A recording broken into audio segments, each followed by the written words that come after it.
Mis 2 maletas de ropa fueron lanzadas con fuerza desde los escalones hasta el patio.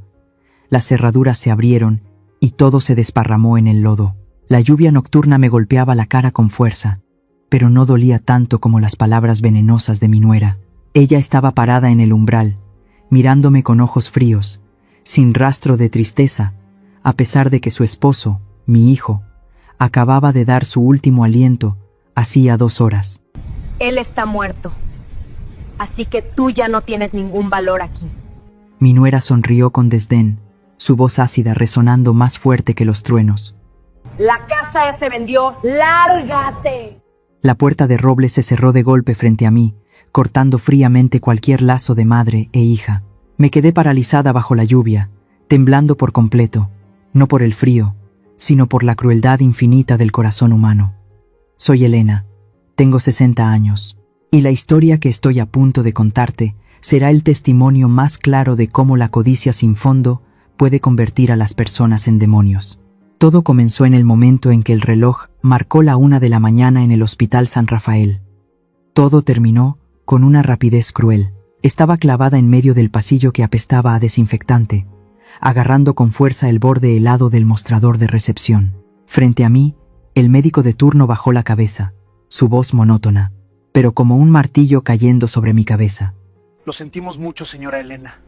Su hijo, Mateo, falleció antes de que llegara la ambulancia. No grité. Mi garganta se sentía amarga y seca, como si acabara de tragar cenizas. El accidente ocurrió justo cuando salía de su turno de noche. Continuó el oficial de policía que estaba a su lado, hojeando una libreta empapada por la lluvia. Un coche a exceso de velocidad lo atropelló de frente cuando cruzaba la calle. El conductor se dio a la fuga. Mateo, mi hijo bueno y obediente, el hijo que acababa de prometer que me llevaría a la iglesia este fin de semana, ahora yacía allí, frío, detrás de la puerta de la sala de emergencias, dejando a esta anciana madre en un mundo cruel. No recuerdo cómo hice los trámites para reclamar el cuerpo. Mi mente estaba en blanco. Solo un pensamiento me impulsaba a levantarme. Sofía. Sí, mi nuera. La esposa de Mateo. A esta hora, seguro que estaría en casa esperando a su esposo. ¿Qué tan impactada estaría al recibir la noticia? Tenía que volver. Tenía que estar a su lado. Nosotras, 2 viudas. Ahora solo nos teníamos la una a la otra para apoyarnos. A las 3 de la mañana, llovía a cántaros. Una tormenta tropical había llegado de repente, convirtiendo las calles pavimentadas en ríos negros. Conduje la vieja camioneta de Mateo, los limpiaparabrisas trabajando a máxima potencia sin poder despejar la cortina de lluvia blanca. Mis lágrimas se mezclaban con la ansiedad. La casa apareció entre la lluvia. La luz del salón seguía encendida. Me apresuré a detener el coche y salí corriendo bajo la tormenta. El viento me golpeó con fuerza, haciéndome tambalear. Golpeé con fuerza la familiar puerta de roble. «Sofía, Sofía, ábreme la puerta», grité, mi voz perdida entre el estruendo de los truenos. «Mateo, Mateo ha muerto. Abre la puerta rápido». La puerta permaneció en silencio. No hubo el sonido de pasos apresurados como había imaginado. Seguí golpeando la puerta, más fuerte, más desesperada. La puerta se abrió de golpe, pero no se abrió de par en par para darme la bienvenida. Solo se entreabrió lo suficiente para que una figura bloqueara la entrada. Sofía estaba allí, pero no parecía preocupada ni somnolienta. Llevaba un vestido de seda de un rojo intenso, su rostro maquillado con una nitidez afilada. En su mano sostenía una copa de vino a medio beber. Sus ojos me miraron sin expresión, tan fríos como los de un pez muerto. «Sofía, ¿aún no duermes?» «Mateo». Temblé, intentando acercarme para abrazar a mi nuera y compartir la terrible noticia. Pero Sofía retrocedió. Sus ojos brillaron con disgusto. «Ya lo sé», dijo. Su voz era inquietantemente tranquila. Me detuve. «¿Tú, ya lo sabes? ¿Te llamó la policía?» Sofía no respondió. Sonrió débilmente, dejando la copa de vino en el zapatero de al lado. Luego, se agachó y cogió 2 maletas grandes que ya estaban preparadas junto a la puerta desde quién sabe cuándo. Las lanzó con fuerza hacia el porche. Las maletas chocaron contra los escalones, se abrieron de golpe y mi ropa vieja salió volando sobre el suelo empapado de agua y lodo. ¿Qué estás haciendo?, grité, completamente en shock. Sofía, ¿estás loca? Tu marido acaba de morir. Precisamente porque está muerto ya no tienes derecho a estar aquí. Sofía sacó un papel de su bolsillo, lo arrugó y me lo tiró a la cara. El papel empapado cayó en un charco de agua a mis pies. Esa es una copia del testamento de Mateo. Sofía se cruzó de brazos, apoyándose en el marco de la puerta, mirándome como a un perro callejero que ladra sin sentido. Me dejó toda su fortuna a mí. Esta casa ahora es mía. Imposible. Mateo nunca. Y ya la vendí, me interrumpió Sofía, su voz dura, cruel y decidida. Los trámites se completaron ayer por la tarde. Mañana por la mañana vendrá el nuevo propietario. Recoge tu basura y desaparece de mi vista. Me quedé paralizada bajo la lluvia. El dolor por la pérdida de mi hijo aún no había calado cuando este cuchillo de traición me atravesó el corazón. ¿Vender la casa? ¿Desde ayer por la tarde? ¿Cuando Mateo todavía estaba vivo? Intenté entrar en la casa, pero Sofía me empujó con fuerza. Mi débil vejez no pudo resistir su agresividad. Caí de bruces sobre el suelo frío y húmedo. Sofía me miró, sus ojos desprovistos de cualquier afecto. Dijo cada palabra con dureza. La casa ya se vendió. Lárgate. La puerta se cerró de golpe justo en mi cara. El sonido del cerrojo resonó, separándome fríamente del cálido mundo interior. Sofía, abre la puerta. Esta es mi casa. Me levanté de un salto y empecé a golpear la puerta frenéticamente. Grité el nombre de mi hijo. Grité pidiendo justicia. Pero la única respuesta fue un silencio espeluznante y el sonido de la lluvia torrencial. La luz de la casa se apagó. Le daba igual si vivía o moría en medio de la tormenta. Caí de rodillas, impotente. El agua de lluvia helada se me metía hasta los huesos, pero no era tan fría como el corazón de la gente. Recogí la ropa cubierta de barro y la metí de nuevo en las maletas. No podía derrumbarme aquí. No podía morir de frío a las puertas de mi propia casa. Arrastré las maletas, tambaleándome hacia la camioneta. El motor del coche rugió con dificultad y luego arrancó. Me senté en el coche, mirando la casa por última vez a través de la cortina de lluvia blanca. La casa que había pasado toda mi vida construyendo, ahora albergaba a un demonio. Puse la marcha y me adentré en la noche. A las 4 de la mañana, la lluvia había amainado, pero el cielo seguía pesado y de un color plomizo y sombrío.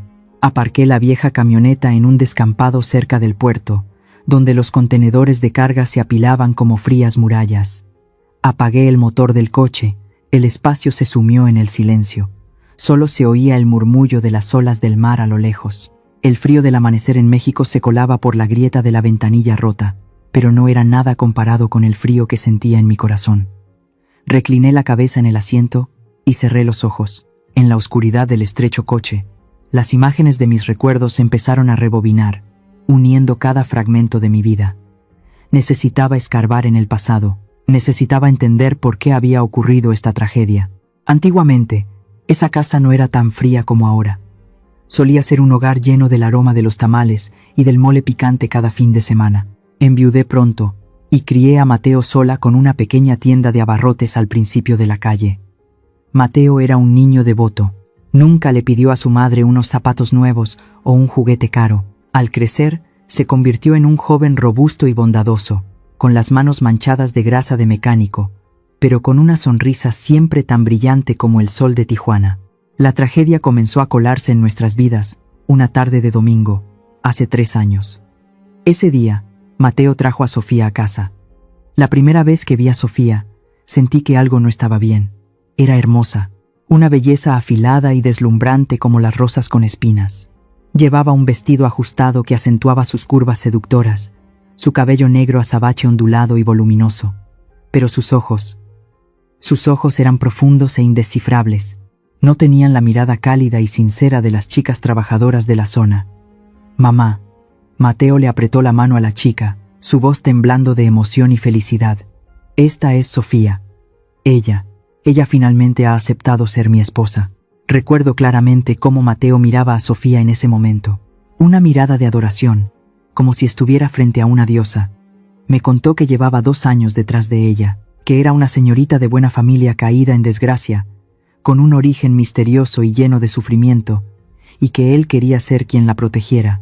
Cuando Sofía fue al baño, Llevé a Mateo a un rincón de la cocina. Mateo, susurré, tratando de elegir mis palabras con la mayor delicadeza posible. ¿Estás seguro? Veo que esta chica no parece encajar en nuestra vida sencilla. No veo sinceridad en sus ojos. Mateo lo descartó de inmediato. Sonrió con amargura. Mamá, no te preocupes tanto. Sofía ha sufrido mucho. Por eso se ha creado esa coraza fría. Ella me quiere, mamá. Le costó mucho aceptar casarse conmigo. Por amor a mi hijo, me quedé en silencio. Enterré mi inquietud en lo más profundo de mi corazón. Me dije a mí misma que quizás era una suegra difícil y anticuada. Mientras mi hijo fuera feliz, estaba dispuesta a aceptarlo todo. Y entonces llegó la boda. Ese fue el mayor error de mi vida. Recuerdo el momento en que estaba de pie frente a la notaría. En mis manos tenía los papeles de propiedad de la casa, el único y mayor bien que había acumulado en toda mi vida. Miré a Mateo y luego a Sofía, que estaba de pie, tímidamente a su lado. Quería que mi hijo mantuviera la cabeza alta. No quería que tuviera la reputación de ser un pobre mecánico que se casó con una mujer hermosa y tuvo que vivir a costa de su madre. Quería que tuviera la posición de un verdadero cabeza de familia, un hombre con propiedades a su nombre para que su esposa lo respetara. Así que firmé. La tinta negra de aquel día transfirió oficialmente la propiedad de la casa a nombre de Mateo. Les dije a mis hijos, este es el regalo de bodas que mamá les da. Cuiden este hogar. Sofía tomó el certificado de propiedad. Sus ojos brillaron con una extraña mirada. No era de gratitud conmovida, sino la satisfacción de un cazador que acaba de atrapar a su presa. En ese momento sentí un escalofrío, pero me tranquilicé pensando que me había equivocado. Los días que siguieron fueron una serie de infiernos disfrazados de una falsa paz. La casa cambió gradualmente. Las comidas familiares se hicieron cada vez más escasas. Vi a Mateo cada vez más demacrado. Sus ojos tenían ojeras, sus manos cada vez más callosas y llenas de arañazos. Aceptó turnos de noche adicionales, reparó coches a domicilio para los clientes en los días festivos, trabajaba como una polilla atraída por la llama, solo para pagar las interminables facturas de las tarjetas de crédito de Sofía. Sofía no trabajaba, se quedaba en casa, pero no para hacer las tareas del hogar. Convirtió el dormitorio en una pequeña sala de exposición. Bolsos de marca, zapatos de tacón caros amontonados. Le dijo a Mateo que necesitaba vestirse bien para socializar, para encontrar oportunidades de negocio y ayudar a su marido. El pobre se lo creyó todo. Creía que su mujer era una mujer moderna y dinámica, pero yo vi otras cosas. Vi que en las tardes tranquilas, cuando Mateo estaba en el trabajo, Sofía solía salir al balcón a hablar por teléfono. Su voz era un susurro, furtiva. Una vez, pasé por casualidad y escuché fragmentos. Todavía no. El viejo aún no ha muerto. Necesito más tiempo. Cuando me vio aparecer, colgó el teléfono de inmediato, sobresaltada. Su mirada era afilada y fría como una navaja. ¿Me está espiando, mamá?, preguntó, su voz ácida, muy diferente al tono mimoso que solía usar delante de Mateo. Solo pasaba por aquí. Bajé la cabeza, evitando su mirada. Fui demasiado débil. Tenía tanto miedo de arruinar la felicidad de mi hijo, que no me atrevía a decir nada. Temía que si hablaba, Mateo pensaría que estaba inventando historias para separarlos. Elegí el silencio, la paciencia. Cociné platos más deliciosos, lavé la ropa más limpia, esperando que mi sinceridad pudiera ablandar a mi nuera. Estúpida. Qué estúpida. Recuerdo que el mes pasado, Mateo llegó a casa con cara de preocupación. Dijo que Sofía quería hipotecar la casa para invertir en un negocio con un amigo. Se lo desaconsejé. Le dije que la casa era nuestro último refugio, que no podíamos arriesgarnos. Mateo me escuchó, y la pareja tuvo una gran pelea. Sofía rompió la figura de la Virgen María que tanto apreciaba. Y luego, la semana pasada, Mateo fue hospitalizado por dengue. Durante los días que mi hijo estuvo en el hospital, delirando, Sofía rara vez se quedaba a su lado. Dijo que le tenía miedo al olor del hospital, que tenía que ir a buscar dinero para pagar las facturas. Pero cada vez que venía, llevaba un fajo de papeles en el bolso. Atando todos los cabos, me di cuenta de que nada era una coincidencia. En esta fría camioneta, mis lágrimas volvieron a brotar. Ya no eran lágrimas de debilidad, sino lágrimas de un arrepentimiento tardío. 7 de la mañana. La ciudad comenzaba a desperezarse bajo la pálida luz dorada de un nuevo día. Pero para mí, hoy no traía esperanza. Traía la cruda verdad. Aparqué la vieja camioneta frente a un antiguo edificio de arquitectura colonial en la calle Juárez. La desgastada placa de latón con el nombre Despacho de Abogados Carlos M. todavía brillaba con solemnidad. Carlos era el mejor amigo de mi difunto esposo, la persona que había visto crecer a Mateo día a día. Era la única persona en la que podía confiar en este momento.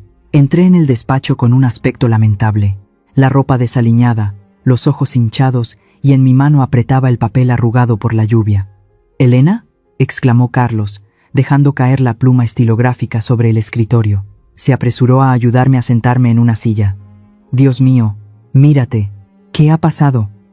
«Anoche escuché la noticia de Mateo en la radio. Estaba a punto de llamarte». «¿Ya lo sabes?», pregunté con voz ronca.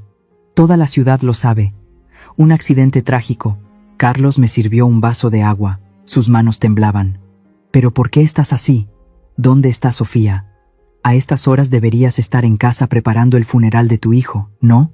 Dejé el vaso de agua. Respiré hondo para contener el nudo que se me formaba en la garganta. «Me echaron, Carlos».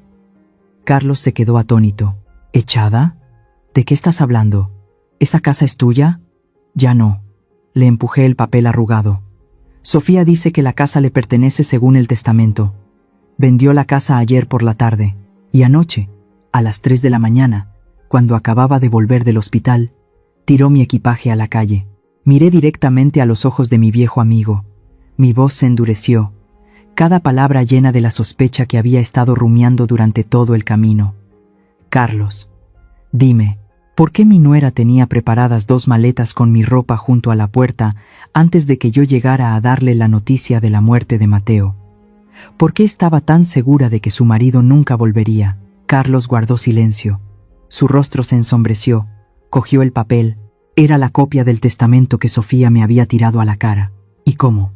¿Cómo se puede vender una casa y completar los trámites en una sola tarde cuando el propietario aún no ha muerto? Continué interrogando. Las lágrimas amenazaban con volver a brotar, pero me las tragué. «Sospecho mucho, Carlos. Todo sucedió demasiado rápido, demasiado limpio, como una obra de teatro bien ensayada». Carlos no respondió de inmediato. Se puso las gafas de leer y cogió una lupa de un cajón. Alisó el papel empapado sobre el escritorio de roble. La luz de la lámpara de mesa iluminó las letras borrosas. La habitación estaba en completo silencio. Solo se oía el tic-tac del reloj y mi respiración pesada. Examinó cada línea, cada palabra. Entrecerró los ojos para mirar la fecha en que se hizo el testamento. Luego movió la lupa hacia abajo, donde estaba la firma de Mateo. Pasó 1 minuto. Pasaron 2 minutos. De repente, Carlos se levantó de un salto. La silla en la que estaba sentado fue empujada hacia atrás, haciendo un chirrido agudo en el suelo de madera.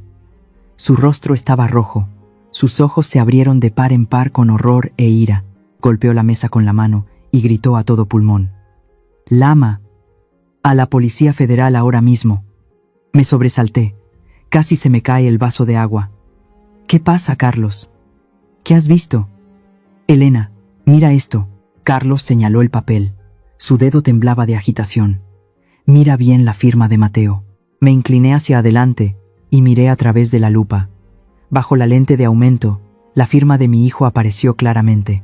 Normalmente, Mateo firmaba con decisión, con trazos fuertes y fluidos, pero aquí, los trazos de tinta eran temblorosos, entrecortados como gusanos. En algunos lugares, la tinta era desigual, como si la persona que firmaba no tuviera la fuerza suficiente para sujetar el bolígrafo con firmeza. ¿Lo ves? La voz de Carlos se quebró por la ira. Esta letra es de alguien que no está en su sano juicio, o que está siendo coaccionado, o que está... Se detuvo un segundo, hojeando rápidamente el calendario de su escritorio. «Elena, intenta recordar. El día 10 de este mes. ¿Dónde estaba Mateo?». Busqué en mi memoria. «El 10.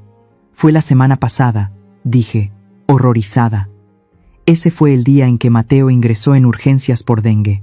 Tenía más de 40 grados de fiebre. Estaba inconsciente. El médico dijo que necesitaba suero continuamente. «Exacto», rugió Carlos. «La fecha del testamento coincide con el día en que Mateo estaba inconsciente en el hospital. ¿Cómo puede una persona en coma, con una vía intravenosa en la mano, ir a una notaría para hacer un testamento y firmarlo? Me quedé atónita, tapándome la boca con la mano. Un escalofrío me recorrió la espalda. Entonces eso significa que este testamento es falso, afirmó Carlos con rotundidad. Caminaba de un lado a otro de la habitación, con la frente perlada de sudor. Falsificaron la firma de Mateo, o peor, le cogieron la mano mientras estaba en coma y le obligaron a firmar este papel en la cama del hospital sin que nadie se diera cuenta. Se volvió bruscamente hacia mí, con los ojos encendidos. Elena, esto ya no es una disputa de propiedad civil. Esto es un fraude organizado para apropiarse de bienes. Y con la muerte de Mateo justo en este momento, te apuesto a que su muerte no fue un accidente. Se abalanzó sobre el teléfono de su escritorio, levantó el auricular, con el dedo a punto de marcar el número de emergencia. Tengo que llamar a la Policía Federal. Tengo que denunciar un asesinato. Tenemos que arrestar a esa zorra de Sofía inmediatamente antes de que se deshaga de los bienes. Mi corazón latía con fuerza. Arrestar a Sofía. Hacer justicia para Mateo. Sí, hay que hacerlo ya. Pero entonces, justo cuando el dedo de Carlos estaba a punto de tocar el teclado, se detuvo. Mantuvo esa postura durante unos segundos y luego, lentamente, colgó el auricular. ¿Qué pasa, Carlos? ¿Por qué no llamas?, pregunté con impaciencia. Carlos se volvió hacia mí. Su expresión cambió de ira a preocupación. Negó con la cabeza lentamente. No podemos, Elena. No podemos llamar ahora. ¿Por qué? La prueba está ahí. Esto es solo una copia. Carlos golpeó el papel mojado con el dedo. El original seguro que lo tiene Sofía. Si la policía llega ahora, podría deshacerse fácilmente del original, o gritar que la odias y que por eso la estás calumniando. Tiene el dinero de la venta de la casa. Puede contratar a un buen abogado para encubrirlo diciendo que la firma temblorosa se debe a que Mateo estaba enfermo, pero aún lúcido, y quería dejarle sus bienes a su esposa. Se sentó en su silla, masajeándose las sienes. Su voz se volvió más grave y calculadora. Dices que la venta de la casa se hizo en una tarde. Esto demuestra que Sofía no actuó sola. Debe haber alguien detrás moviendo los hilos. Alguien que entiende de leyes y tiene contactos para falsificar los papeles tan rápido. Si removemos el avispero ahora, nos darán la vuelta a la tortilla y te convertirán en la calumniadora. Entonces, lo perderemos todo, y la muerte de Mateo quedará para siempre como un accidente de tráfico. Me estremecí. Carlos tenía razón. Mi oponente no era solo una nuera codiciosa, sino toda una conspiración oscura. Entonces, ¿qué hacemos?, pregunté. Mi voz temblorosa, pero mis ojos más decididos. Carlos me miró, con la mirada astuta de un viejo zorro de la abogacía. Necesitamos pruebas irrefutables. Necesitamos atraparlos con las manos en la masa, o encontrar pruebas de que asesinaron a Mateo.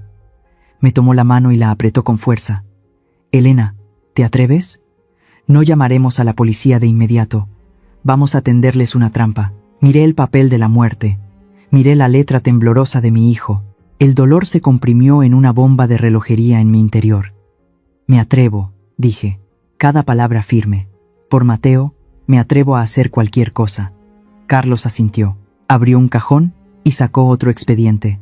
Esta guerra no se libraría con armas, sino con paciencia e inteligencia. Pero en mi corazón, la confusión seguía ahí. Solo soy una anciana que vende en una tienda. ¿Tendré la fuerza para luchar contra esos intrigantes astutos? Amigos míos, a esta edad, ¿alguna vez han firmado papeles o confiado sus bienes a sus hijos sin la menor sospecha, solo para recibir una amarga traición como la mía? Si tuvieran este documento falso en sus manos, ¿qué harían? ¿Llamarían a la policía de inmediato para desahogar su ira? ¿O reprimirían su dolor y en silencio tenderían una trampa para atraparlos a todos como estoy planeando? Por favor, déjenme un consejo en los comentarios, porque ahora mismo estoy muy confundida. El despacho de Carlos se sumió en un tenso silencio. Solo se oía el lento girar del ventilador de techo. Afuera, el sol ya estaba alto, pero Carlos había cerrado las cortinas, convirtiendo el espacio en una fortaleza aislada del mundo exterior. No llamó a la policía. En cambio, hizo una breve llamada telefónica. 15 minutos después, la puerta del despacho se abrió. Entró un joven. Este es Rodrigo, mi sobrino, presentó Carlos, señalando al joven de ojos brillantes y aspecto ágil. Es detective privado. Si la policía necesita una orden de registro y un proceso engorroso, Rodrigo puede tomar los atajos que la ley no espera. Rodrigo me saludó con un asentimiento, sin decir una palabra de más. Se sentó, sacó de su bolsillo una pequeña grabadora y una libreta. Ya escuché un resumen del tío Carlos, dijo Rodrigo, con voz grave y firme. Señora Elena, necesito saber quién está en esa casa ahora mismo, y a quién podemos acercarnos. La pregunta de Rodrigo fue como una descarga eléctrica que me despertó de mi estado de dolor. En esa casa, la casa que había sido usurpada, todavía quedaba alguien. Lupe, exclamé. La ama de llaves, Lupe, ha trabajado para mi familia durante más de 20 años. Es tan leal como un perro guardián. Seguro que Sofía no la ha despedido porque necesita que alguien la sirva. Carlos asintió de acuerdo. Cierto, Lupe es la clave. Lámala ahora mismo. Pero ten cuidado. Pon el altavoz y no muestres agitación. Marqué el número temblando. El timbre del teléfono sonó, cada tono como un corte en mis nervios. Un tono, 2 tonos, 3 tonos. ¿Hola, señora? La voz de Lupe sonó, susurrante y llena de miedo. De fondo se oía el tintineo de platos. Lupe, traté de mantener la voz lo más tranquila posible. Soy yo. ¿Estás en un lugar seguro para hablar? Señora, Lupe parecía a punto de llorar. Su voz se quebró. Estoy escondida en el almacén. Dios mío, ¿qué está pasando? El señorito Mateo murió, y a usted la echaron en plena noche. Tengo mucho miedo, señora. Cálmate y escúchame, Lupe, la tranquilicé, mirando fijamente a Carlos y Rodrigo. Dime, ¿qué está pasando en la casa ahora? ¿Qué está haciendo Sofía? Hubo un breve silencio al otro lado de la línea. Solo se oía la respiración agitada de Lupe. Luego bajó la voz al mínimo, como si temiera que las paredes tuvieran oídos. La señorita Sofía. No está llorando, señora. Está en el salón. Pero no está sola. ¿No está sola? Fruncí el ceño. ¿Quién está ahí? Una mujer desconocida, susurró Lupe. Llegó esta mañana temprano en un deportivo negro. Se llama Valeria. Valeria. Ese nombre resonó en mi cabeza como un trueno. Recordé las tardes cocinando en la cocina. Había visto a Sofía hablando a escondidas por teléfono en el balcón. Cada vez que me veía, colgaba de inmediato, sobresaltada. Una vez, la escuché decir el nombre Valeria con un tono entre halagador y temeroso. Cuando le pregunté, solo sonrió y dijo que era su mejor amiga de la universidad.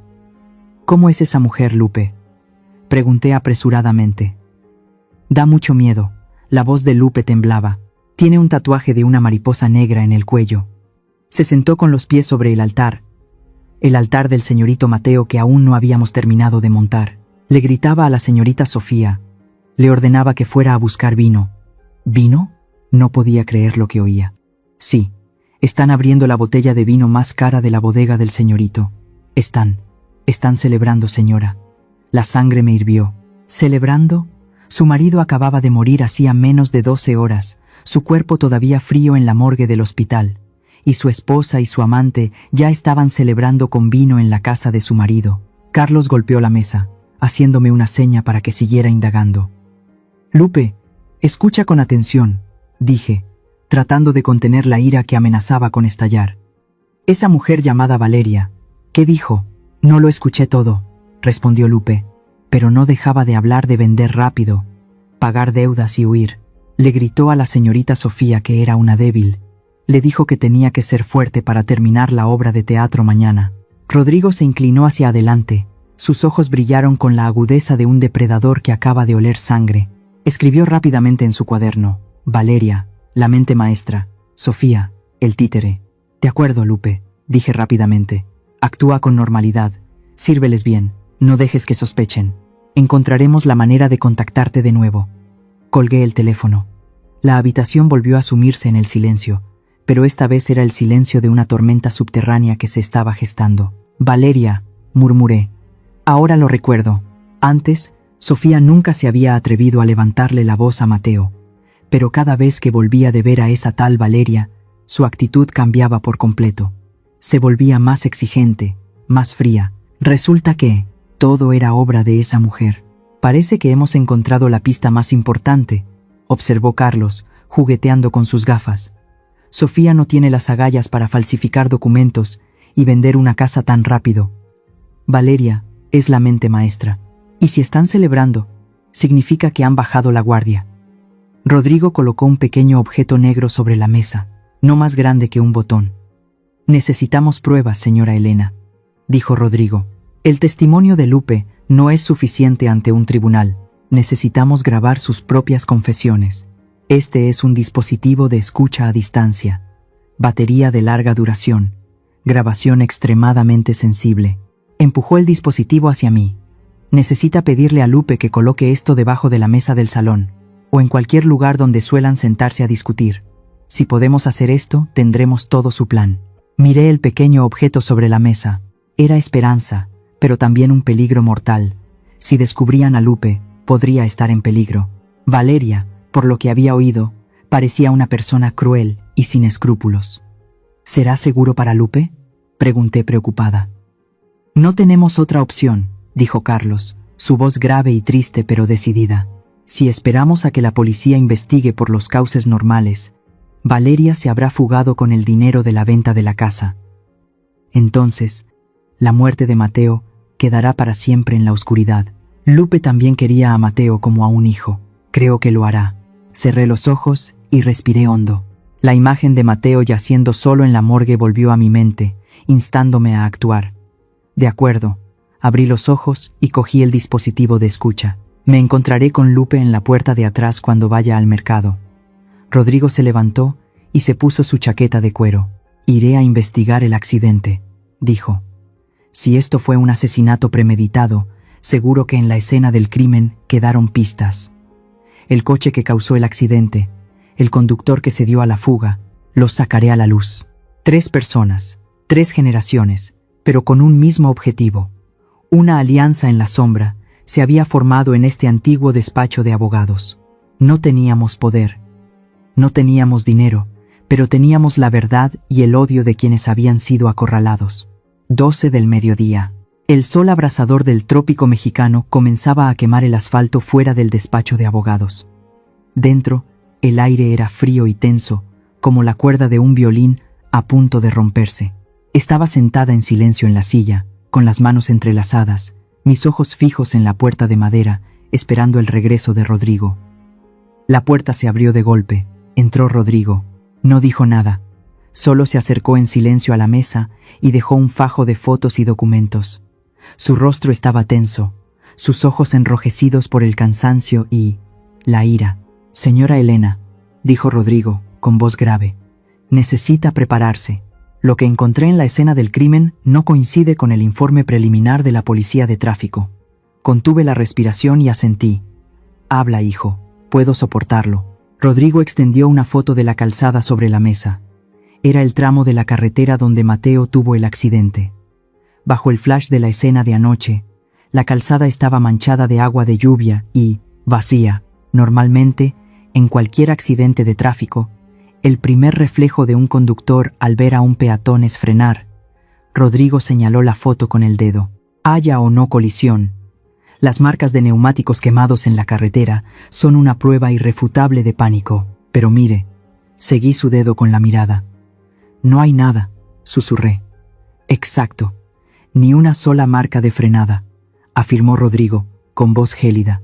Significa que quien conducía no tenía intención de detenerse. Aceleró. Quería matar a Mateo. Me estremecí. Un escalofrío me recorrió la espalda, más helado que la lluvia de anoche. Mi hijo no murió por un descuido. Fue cazado. Fue asesinado como un animal en el punto de mira. ¿Y el coche?, preguntó el señor Carlos, encendiendo un cigarrillo con manos temblorosas. Un sedán rojo. Rodrigo sacó otro papel. Conseguí las grabaciones de seguridad de una tienda de conveniencia a 2 manzanas de distancia. Este coche estuvo aparcado allí durante 1 hora antes de que Mateo saliera del trabajo. Las luces apagadas, el motor en marcha. Estaba esperando a Mateo, dije con la voz entrecortada. Y lo que es más aterrador, continuó Rodrigo, Pasando a la siguiente página del expediente. Esta mañana investigué la matrícula. Era falsa. El coche fue alquilado a un servicio de coches fantasma en un barrio pobre. La persona que lo alquiló usó la identificación de alguien que murió hace 3 años. Todo se quedó en silencio. Las piezas sueltas comenzaron a encajar en un cuadro aterrador. Aquí no había ninguna coincidencia.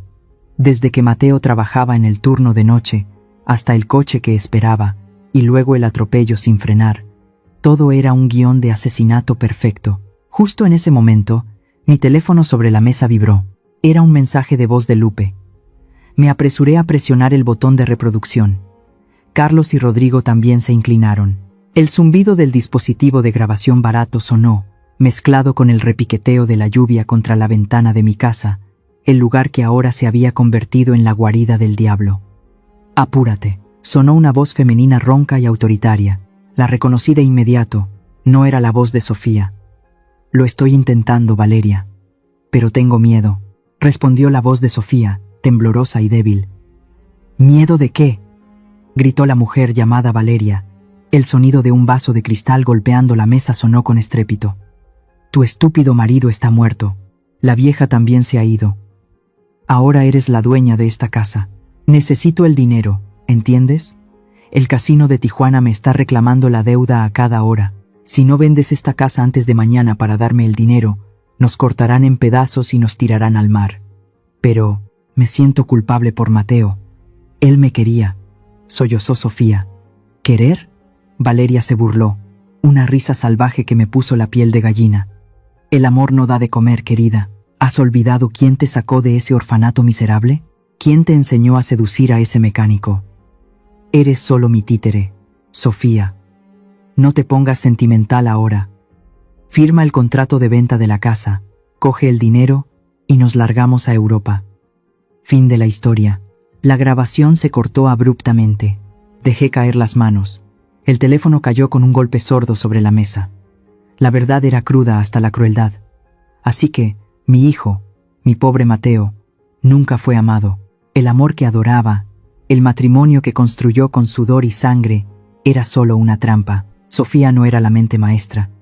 Era solo un títere débil y estúpido, manipulado por Valeria, la que tenía el tatuaje de mariposa en el cuello. Valeria, la jugadora endeudada. Por dinero, empujó a Sofía a la vida de mi hijo.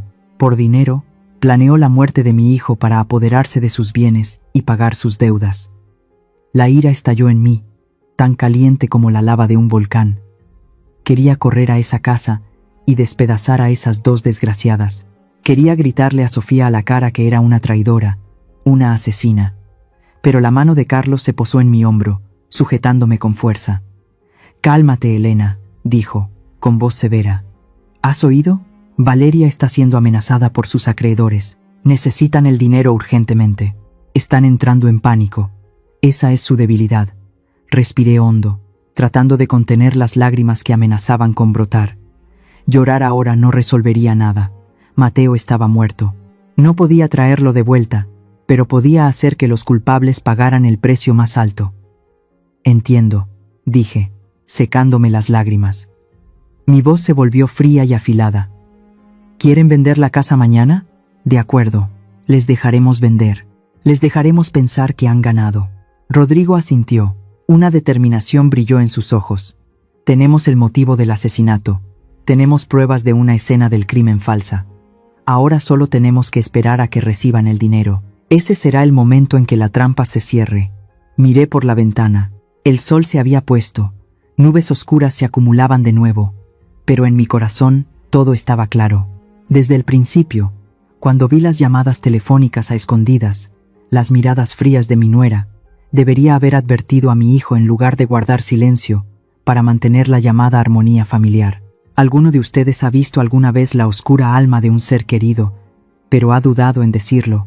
¿Y ese silencio alguna vez les ha hecho arrepentirse toda la vida como a mí ahora? Realmente quiero escuchar sus historias en los comentarios. 2 de la tarde. El sol de la tarde se filtraba por las rendijas de las cortinas del despacho de abogados, creando vetas de polvo que flotaban en el aire. Pero no sentía ningún calor. Sentía un frío glacial, como si me hubieran echado un cubo de agua helada en pleno invierno. Sobre el escritorio de roble, Rodrigo dejó un grueso expediente. El sonido de la carpeta al tocar la mesa sonó seco, como el de la tapa de un ataúd al cerrarse. «Señora Elena», dijo Rodrigo, su voz mucho más grave, ya sin la emoción de cuando encontró la pista del coche. Ahora, en su voz solo había pesar y compasión. «Creo que debería sentarse bien. Lo que va a ver aquí es peor que la muerte». Temblorosa, extendí la mano para tocar el expediente. Mis viejos dedos rozaron la áspera cubierta de papel. Respiré hondo y asentí. Rodrigo abrió la primera página. Era una vieja foto en blanco y negro, tomada en el patio de un orfanato en las afueras de Guadalajara. En la foto había dos chicas jóvenes, de unos 16 o 17 años. Una tenía el pelo largo y negro y unos ojos grandes e inocentes. La otra tenía el pelo corto, una mirada afilada y un pequeño tatuaje de una mariposa negra en el cuello. Se estaban abrazando. Un abrazo demasiado íntimo para ser solo amistad. «Sofía y Valeria», susurré, reconociendo de inmediato a mi nuera y a la desconocida. «Así es», confirmó Rodrigo. «Crecieron juntas en el orfanato de Santa María, pero este expediente demuestra que su relación no era simplemente de amigas. Eran amantes. Llevaban juntas más de 10 años, desde que eran niñas abandonadas hasta que se hicieron adultas». «¿Amantes?». Mi cabeza daba vueltas. «Entonces, Mateo, hablé con la antigua directora del orfanato», continuó Rodrigo, pasando las páginas del documento, mostrando cartas escritas a mano, fotos robadas de ellas besándose en un bar de mala muerte. La hermana dijo que Valeria era la líder, siempre manipulando y protegiendo a Sofía. Y Sofía dependía de Valeria tanto emocional como mentalmente. Las dos juraron hacer cualquier cosa para salir de la pobreza, sin importar los medios.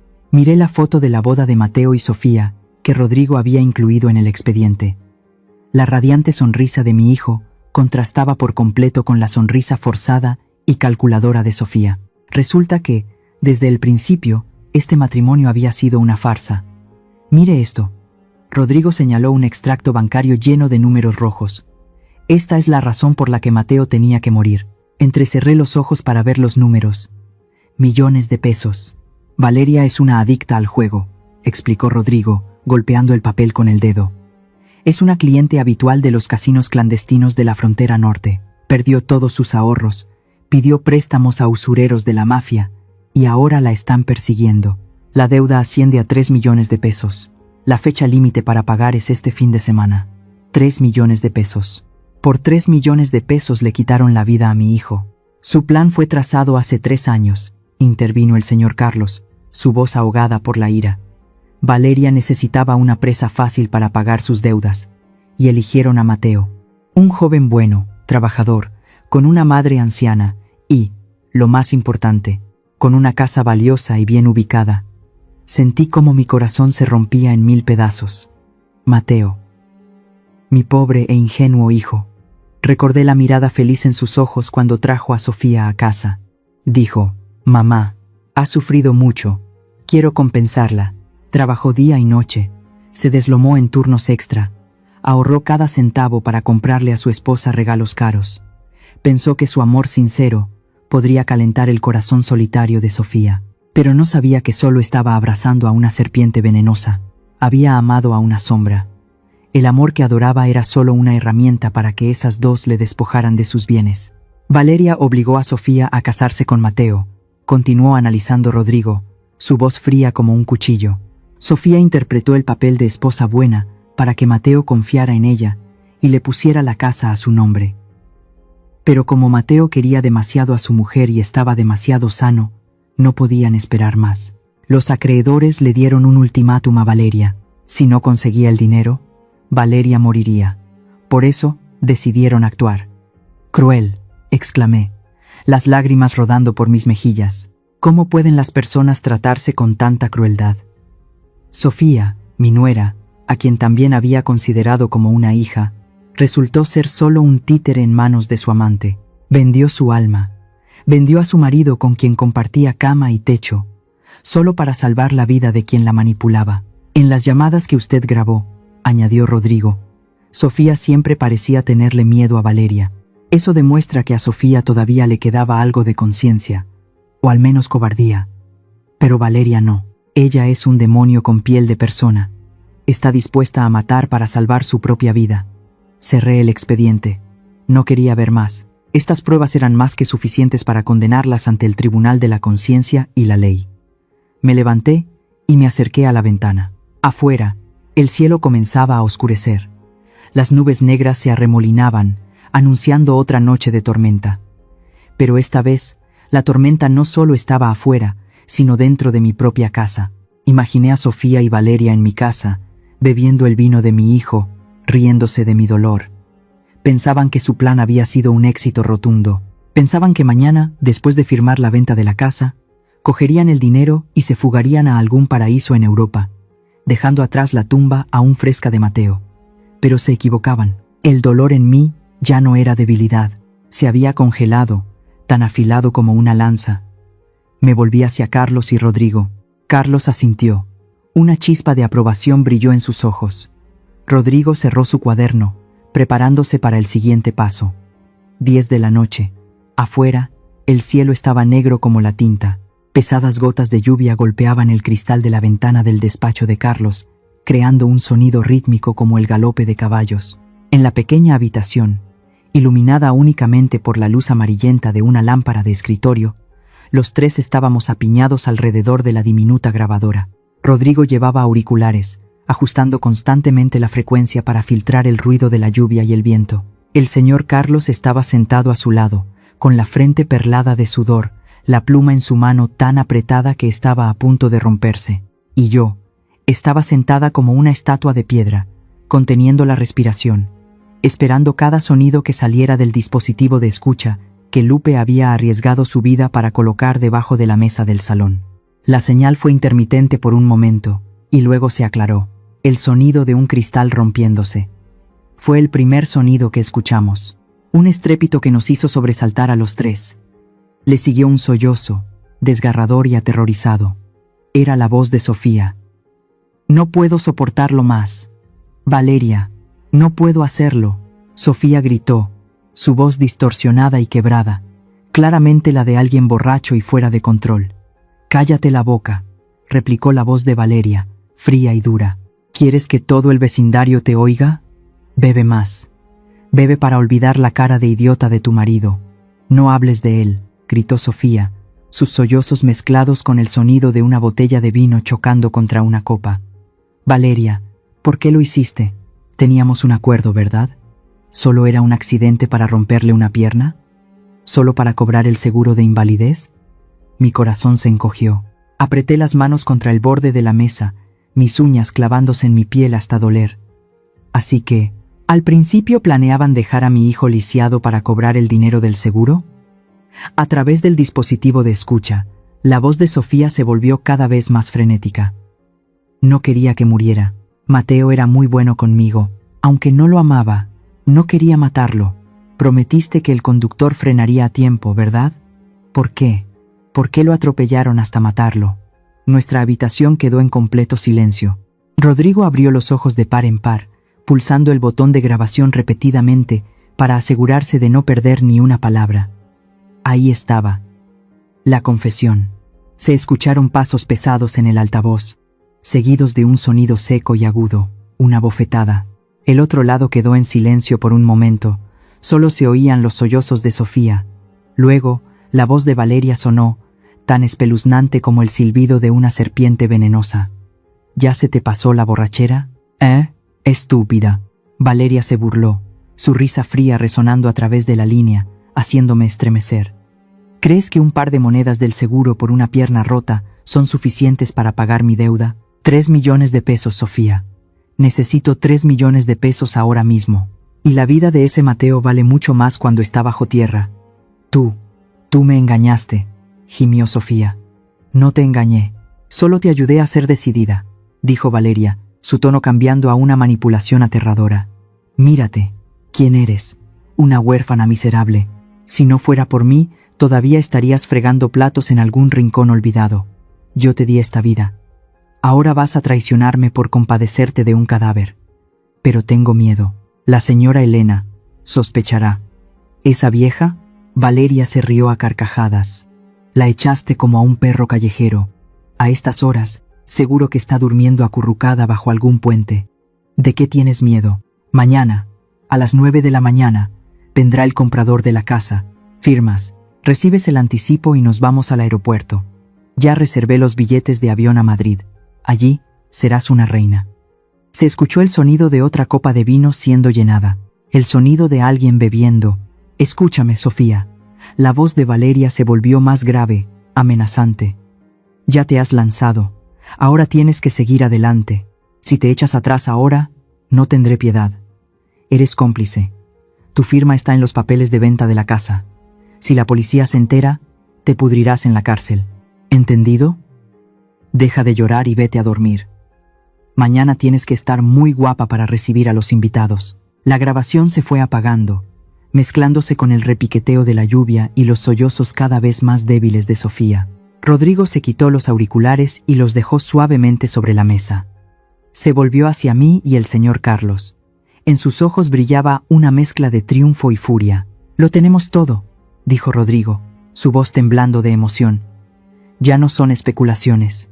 Es una confesión directa.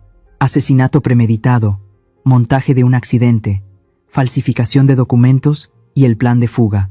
El señor Carlos soltó un largo suspiro, como si se hubiera quitado un peso de 1000 kilos del pecho. Me dio una palmada en el hombro. «Elena, ¿has oído? La justicia está en nuestras manos». Me quedé sentada, las lágrimas brotando. No eran lágrimas de dolor, sino lágrimas de una indignación extrema que se liberaba. Quería a Mateo. Mi hijo murió en vano solo por la codicia de una diabla y la cobardía de una esposa. «Sofía», susurré su nombre con asco. Dijo que no quería matar a Mateo, que solo quería el dinero del seguro. Dijo que sentía algo por su marido. Qué ridículo su supuesto afecto. Estaba dispuesta a ver a su marido con una pierna rota para sacar provecho, y ahora que estaba muerto, se sentaba a llorar, pero seguía las órdenes de su amante para prepararse para vender la casa y huir. Su debilidad era aún más despreciable que la crueldad de Valeria. «No podemos esperar hasta mañana». Me levanté, secándome las lágrimas. Mi voz se endureció. «Si esperamos hasta mañana, ¿y si cambian de opinión y huyen durante la noche? Tenemos que actuar ahora». Carlos asintió, cogiendo el fajo de expedientes y la grabadora. «Cierto. Llamaré directamente al capitán Sánchez de la Policía Federal. Es un viejo conocido. Con esta grabación y el informe de investigación de Rodrigo, firmará una orden de arresto de emergencia esta misma noche». Rodrigo copió rápidamente los datos en una memoria USB de respaldo. Se puso la chaqueta, comprobó la pistola que llevaba en la cadera, el compañero inseparable de un detective privado. «Señora Elena, quédese aquí para estar segura», dijo Rodrigo. «No», negué con la cabeza con firmeza. Cogí mi viejo abrigo. «Voy con ustedes. Quiero ver con mis propios ojos cómo les ponen las esposas. Quiero ver la cara de Sofía cuando se dé cuenta de que su torpe actuación ha terminado». Carlos me miró y luego asintió. «De acuerdo. Tienes ese derecho. Vamos». Los tres salimos corriendo de la oficina y nos metimos en la camioneta de Rodrigo. La lluvia seguía cayendo a cántaros, como si quisiera limpiar toda la suciedad de esta ciudad. El vehículo se lanzó a la noche, dirigiéndose directamente a la sede de la Policía Federal. Mañana será el día del juicio. Pero esta noche, sigo dándole vueltas. Según ustedes, entre Sofía, que por codicia y por escuchar malos consejos mató a su marido, y Valeria, la mente maestra de sangre fría que lo manipuló todo, ¿quién es más aterradora? ¿Y merece la tardía confesión de mi nuera en estado de ebriedad, aunque sea un poco de compasión? Por favor, compartan sus pensamientos conmigo en los comentarios, para que pueda tener más valor para entrar por esa puerta mañana por la mañana. 8:30 de la mañana. Después de una noche de lluvia torrencial, el cielo de México amaneció inusualmente claro. La luz del sol brillante se colaba entre las hojas de las palmeras, proyectando sombras en la calle que conducía al pequeño barrio. El aire era fresco, pero en mi pecho, otra tormenta se gestaba, esperando el momento de estallar. Estaba sentada en un coche negro de la Policía Federal, discretamente aparcado a 2 manzanas de mi casa. A través de los cristales tintados del coche, podía ver claramente cada movimiento frente a la puerta. El capitán Sánchez estaba en el asiento del conductor, con la mano en el volante, sus ojos afilados observando a través de unos prismáticos. A nuestro alrededor, al menos otros 5 coches rodeaban silenciosamente todas las vías de escape de la villa. «Tranquila, señora Elena», dijo el capitán Sánchez en voz baja. «El equipo de operaciones especiales ya está en posición. Mis hombres se hacen pasar por compradores de la casa. Todo saldrá según el plan». No respondí, solo asentí levemente. Mi corazón latía tan fuerte que sentía cómo palpitaban las venas de mis sienes. Apreté la foto de Mateo en mi mano, susurrando al alma de mi hijo: «Hoy descansarás en paz». 9:15. Un lujoso coche gris plateado entró en el patio. Del coche salieron 2 hombres con trajes impecables, llevando maletines. Uno de ellos era un detective encubierto, que interpretaría el papel de un rico empresario de Ciudad de México que quería comprar la casa para convertirla en oficinas. Se acercaron a la puerta principal con aire distinguido. La puerta de roble se abrió. Apareció Lupe. Incluso desde esta distancia, podía ver cómo le temblaban los hombros bajo el delantal. Inclinó la cabeza y abrió la puerta de par en par para dar la bienvenida a los invitados. Sabía lo asustada que estaba Lupe, pero había elegido ponerse del lado de la justicia, de mi lado. Unos minutos después, a través de una microcámara instalada en la ropa del detective encubierto, la imagen del interior del salón apareció en la pantalla del ordenador del capitán Sánchez. Contuve la respiración y miré la pantalla. Aparecieron Sofía y Valeria. Ambas lucían espléndidas, en total contraste con el ambiente de luto que debería tener una viuda. Sofía llevaba un vestido negro ajustado, elegante pero demasiado sexy, con el pelo recogido en un elaborado moño. Valeria estaba a su lado, con un traje rojo sangre, un collar de oro brillante en el cuello que ocultaba parte del tatuaje de la mariposa negra, el símbolo de la crueldad. Sonreían y hablaban, sirviendo café a los invitados con una falsa cortesía. Pero si se observaban de cerca las manos de Sofía, al sostener la taza de porcelana, se notaba un temblor que no podía ocultar. Sus ojos se movían constantemente, nerviosos e inquietos. Por el contrario, Valeria parecía completamente victoriosa. Instaba constantemente al comprador a proceder rápidamente a la firma. «Esta casa es el único bien que me dejó mi marido». La voz de Sofía sonó a través del dispositivo de escucha, con un tono falsamente entrecortado. «Tiene demasiados recuerdos, pero necesito el dinero para saldar las deudas de negocios que dejó pendientes. Espero que el señor Martínez la cuide bien». Al oírlo, sentí una profunda repugnancia, una actuación perfecta, una mentira elevada a la categoría de arte. Acababa de matar a su marido y en nombre de sus deudas, vendía el último hogar de su suegra. «Lo entiendo», respondió el detective encubierto en el papel del señor Martínez con una voz grave y confiable. «Este es el contrato de transferencia de la propiedad que ha preparado mi abogado. Si está de acuerdo con el precio de 6 millones de pesos, podemos firmar ahora mismo». 6 millones de pesos. Una suma enorme. Los ojos de Valeria se iluminaron al oír la cifra. Le dio un codazo a Sofía, haciéndole una seña para que procediera de inmediato. Sofía cogió temblando la pluma estilográfica. El contrato en blanco sobre la mesa parecía una horca esperándola. Miró a Valeria por un segundo, recibió un asentimiento amenazador de su amante, y luego comenzó a firmar. Cada trazo de su pluma en el papel era un paso más hacia el abismo. Miré fijamente la pantalla, cada segundo pasando tan lentamente como un siglo. Firmado.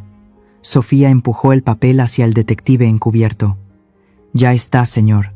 «Muy bien», sonrió el detective Martínez, abriendo el maletín que llevaba consigo. Dentro había fajos de billetes de pesos nuevos, perfectamente ordenados. «Aquí tiene 3 millones de pesos como primer pago, según lo acordado». Valeria no pudo contenerse, se abalanzó, su mano llena de anillos de oro extendida para tocar los fajos de billetes.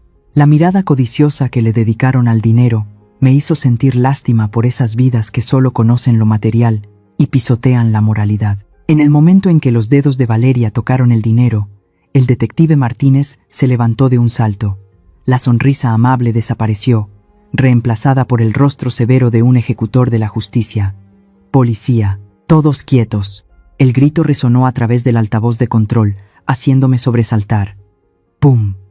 Las puertas delantera y trasera fueron derribadas. El equipo de operaciones especiales, vestidos de negro y armados con subfusiles, irrumpió como un torbellino. Las linternas apuntaron directamente a las caras de las dos mujeres, que estaban atónitas y no entendían lo que estaba pasando. Manos fuera del maletín. Sofía García, Valeria Sánchez, están detenidas por falsificación de documentos, fraude y por su relación con el asesinato de Mateo Flores. Todo sucedió increíblemente rápido. Valeria intentó huir por la puerta trasera, pero fue derribada al suelo de baldosas por dos policías. El sonido de las esposas cerrándose en las manos que acababan de intentar tocar el dinero de ella. Gritaba y maldecía con las palabras más soeces. Sofía fue diferente.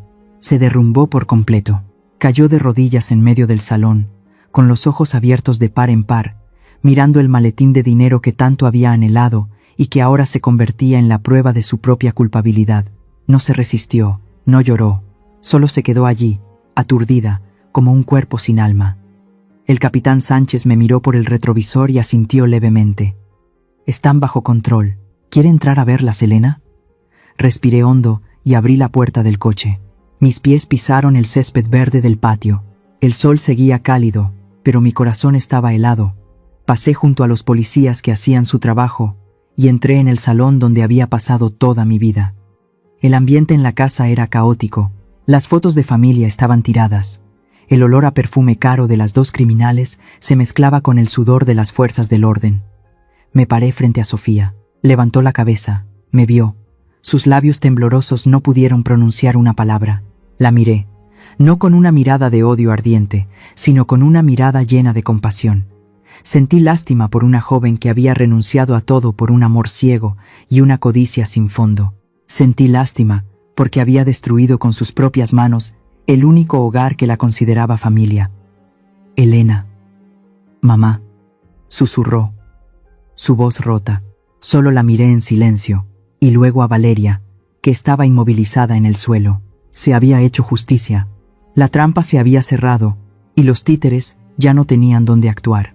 Pero en mi corazón, la sensación de satisfacción se desvaneció rápidamente, dejando paso a una inmensa tristeza por una vida de mentiras. Todo había terminado, pero el viaje para recuperar la dignidad de Mateo apenas comenzaba en este momento. El sol de la mañana brillaba a través de las altas ventanas, iluminando el suelo de baldosas de talavera hechas a mano, que era el orgullo de esta casa. Pero esos rayos de luz ya no traían calor. Solo servían para resaltar el caos y la suciedad de una farsa que acababa de ser desenmascarada. Crucé el umbral, lenta y silenciosamente. A mi lado caminaban el capitán Sánchez y los agentes de la Policía Federal con sus solemnes uniformes. El sonido de nuestros pasos resonaba en el suelo de baldosas, tan definitivo como la cuenta atrás del destino. 3 días antes, me habían echado de aquí como a un perro callejero en medio de una lluvia torrencial a las 3 de la mañana. Hoy, regresaba para reclamar mi dignidad. En el salón, Sofía seguía sentada en el suelo, con los ojos perdidos por el horror. A su lado, Valeria se retorcía frenéticamente. Sus manos estaban esposadas a la espalda, pero no dejaba de gritar, sus vulgares maldiciones resonando en el espacio que una vez fue tan pacífico. «No tienen derecho. Esta es nuestra casa. Suéltenme, malditos». El capitán Sánchez dio un paso adelante, su voz de acero ahogando los gritos de ella. «Valeria Sánchez, Sofía García, la orden de arresto oficial por asesinato, falsificación de documentos y fraude ha sido firmada. Cualquier cosa que digan, ahora será usada como prueba en su contra». Hizo una seña a un técnico de la policía. Un pequeño reproductor fue colocado sobre la mesa, justo al lado del maletín con los 6 millones de pesos aún abierto, lo que ellas consideraban su billete al paraíso, pero que resultó ser la puerta del infierno. Un zumbido sonó.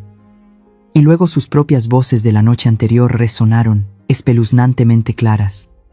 ¿Crees que un par de monedas del seguro por una pierna rota son suficientes para pagar mi deuda? 3 millones de pesos, Sofía. La vida de ese Mateo vale mucho más cuando está bajo tierra. Cada palabra que salía era una bofetada a la realidad. Sofía se estremeció.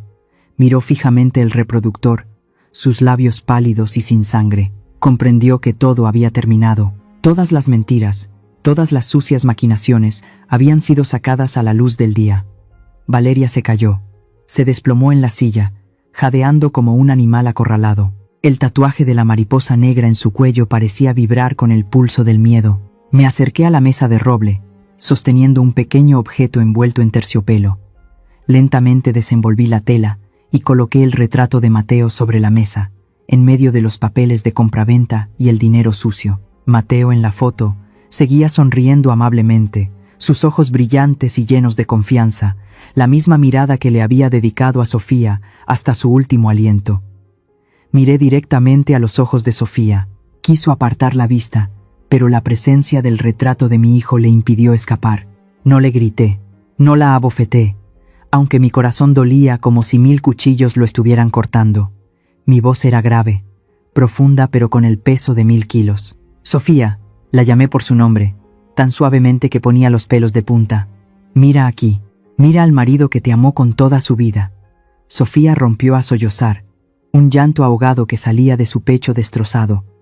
Mamá, mamá, lo siento, no quería que muriera. Fue Valeria. Ella me obligó. Negué lentamente con la cabeza, una triste sonrisa en mis labios. No culpes a nadie más. La elección fue tuya. Ambas salieron de vidas rotas en el orfanato. Entiendo lo aterrador que es no tener nada. Entiendo cómo la pobreza puede retorcer el corazón de una persona. Miré a Valeria, que ahora tenía la cabeza gacha. Una vez sentí lástima por ti porque no tenías familia. Una vez esperé que el amor de Mateo pudiera sanar sus vidas rotas, pero eligieron tomar la sangre de otros para remendar sus propias heridas. Dinero, estatus, Madrid, ¿valían la pena esas cosas a cambio del alma de una persona inocente? Sofía bajó la cabeza, las lágrimas de humillación cayendo sobre el suelo que una vez quiso vender para escapar. La ley del karma en este país, y en cualquier parte del mundo, es muy justa, continué, cada palabra calando en su alma. Querías dinero. Ahora el dinero está justo frente a ti, pero no puedes tocarlo. Querías libertad, pero los muros de hierro de la prisión te esperan. Pensaron que habían ganado cuando me echaron a la lluvia esa noche. Pero la verdad es que, desde el momento en que firmaron ese papel falso, se encerraron en una mazmorra de pecado. Valeria levantó la cabeza de repente, sus ojos aún salvajes. Solo queríamos vivir mejor. Este mundo no es justo con nosotras.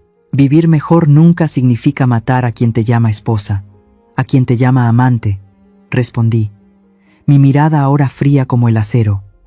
Mateo les dio la oportunidad de tener una familia de verdad. Trabajó sin descanso solo para darle a Sofía lo mejor, pero su codicia es un pozo sin fondo. No son víctimas del destino, son pecadoras de su propia codicia. El capitán Sánchez hizo una seña. 2 policías se acercaron y levantaron a Sofía por las axilas. Caminaba tambaleándose como si no tuviera alma. Valeria también fue conducida, todavía tratando de mirar por última vez el maletín de dinero con una mirada de loca avidez. Esa es la mayor miseria del mal. Hasta el final, lo que lamentan es solo materia inanimada. La gran puerta se abrió una vez más. Me quedé en el pasillo, observando las espaldas de las 2 mujeres que una vez entraron en mi casa con tantas maquinaciones. El sonido de las sirenas de la policía sonó desde el patio, señalando el final de una larga farsa. Las patrullas se pusieron en marcha, llevándose a las culpables y devolviendo la paz al vecindario. La casa de repente se sintió inmensamente grande. Lupe se acercó a mí.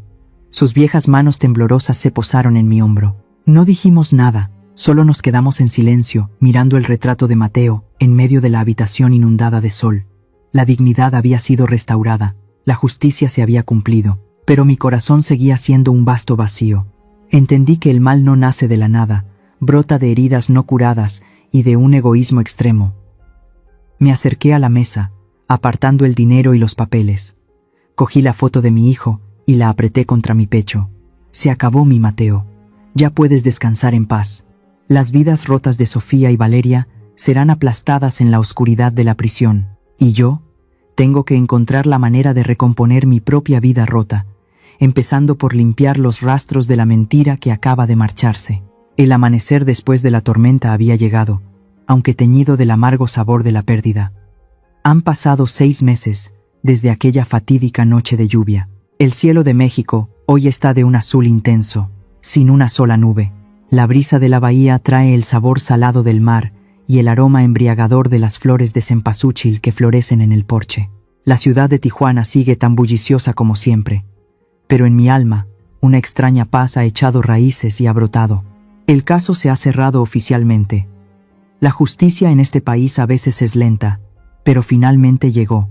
Con las pruebas contundentes de la grabación y el informe de investigación de Rodrigo, Valeria recibió una sentencia de cadena perpetua por ser la autora intelectual del asesinato y por fraude transnacional. En cuanto a Sofía, debido a su tardía confesión y su cobardía en la acción, recibió una condena de 15 años de prisión. El día de la sentencia, me senté en la primera fila. Vi cómo se llevaban las espaldas de esas dos mujeres. No hubo satisfacción, ni maldiciones. Solo sentí un inmenso alivio, como si me hubiera quitado una piedra de 1000 kilos de encima. Quienes siembran vientos, cosechan tempestades. La codicia y la crueldad finalmente solo los llevaron a un único lugar, la oscuridad tras las rejas. Decidí no vender la casa. Mucha gente dijo que estaba loca. Decían que esta casa contenía demasiado dolor y fantasmas. Pero yo pienso diferente.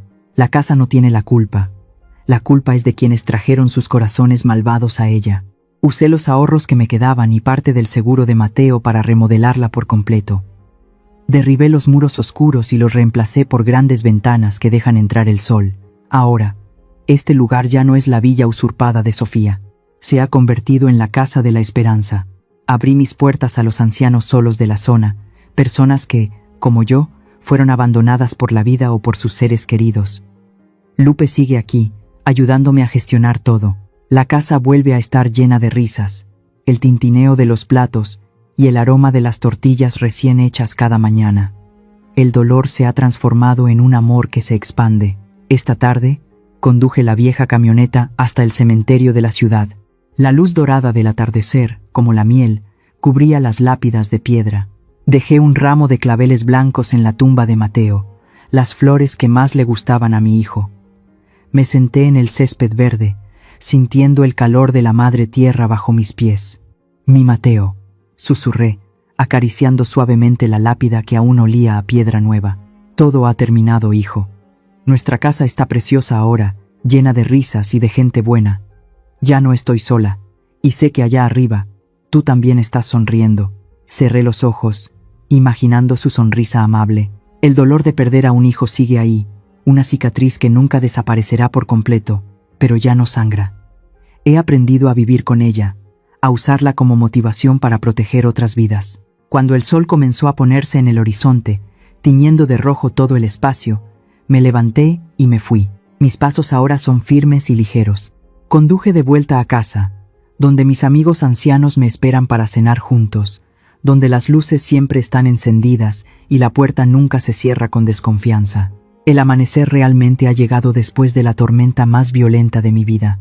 Al final de este viaje lleno de sangre y lágrimas, quiero dejar algunas palabras para quienes escuchan mi historia. La vida es un río impredecible, y a veces, las personas que más amamos son las que nos clavan el cuchillo más doloroso en la espalda.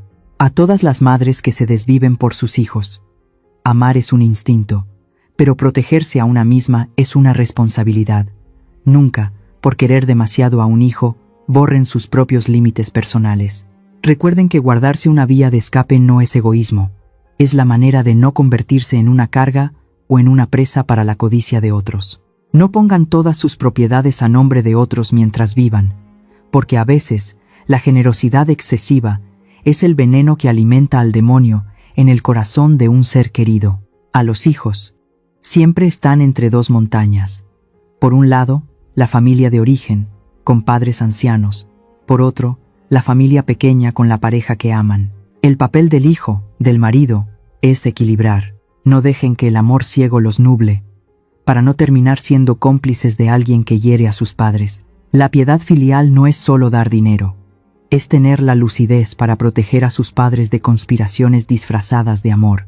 La codicia y el egoísmo son los demonios más aterradores. Pueden convertir a una chica inocente en una asesina, un hogar en un infierno. La naturaleza humana es muy compleja. No se fijen solo en la apariencia brillante. Los artículos de lujo, las palabras dulces, pueden ocultar un alma podrida. Estén alerta a los cambios más pequeños en la mirada, en las llamadas telefónicas a escondidas de quienes los rodean. Y finalmente, Para aquellos que están a punto de entrar en una relación familiar, constrúyanla sobre la base de la verdad y el respeto, no del aprovechamiento. Un matrimonio sin sinceridad sobre los orígenes y los propósitos solo conducirá a la tragedia. Nunca se queden callados ante lo incorrecto para mantener la llamada armonía familiar. Ese silencio es complicidad con el mal, y el precio a pagar a veces es la vida de la persona que amamos. Soy una madre que perdió a su hijo, pero se reencontró a sí misma. Elegí levantarme de las cenizas para vivir una vida con más significado. La justicia puede devolverte tus bienes, pero solo el perdón y la lucidez te devolverán la paz en el alma. Gracias por escuchar. Espero que, de mi dolor, encuentren una lección para proteger las cosas más sagradas que tienen. La historia que acaban de escuchar ha tenido los nombres de los personajes y los lugares cambiados para proteger la identidad de los involucrados. Compartimos esta historia no para juzgar a nadie, sino con la esperanza de que en algún lugar alguien se detenga a reflexionar. ¿Cuántas madres están sufriendo en silencio en sus propias casas? Honestamente, me pregunto, si estuvieras en mi situación, ¿qué harías? ¿Te quedarías en silencio para mantener la paz? ¿O alzarías la voz y lucharías por recuperar tu voz? Me encantaría escuchar tus pensamientos sobre esta historia en mi canal, o cualquier sugerencia que pueda ayudarnos a mejorar nuestro contenido. Dios siempre bendice a los valientes, y realmente creo que el coraje nos llevará a días mejores. En este momento, dejaré las 2 historias más populares del canal en la pantalla final. Creo que te sorprenderán. Gracias por quedarte conmigo hasta este momento. Si esta historia te ha llegado al corazón, por favor, dale a me gusta, suscríbete al canal y activa la campana de notificaciones para no perderte lo que está por venir.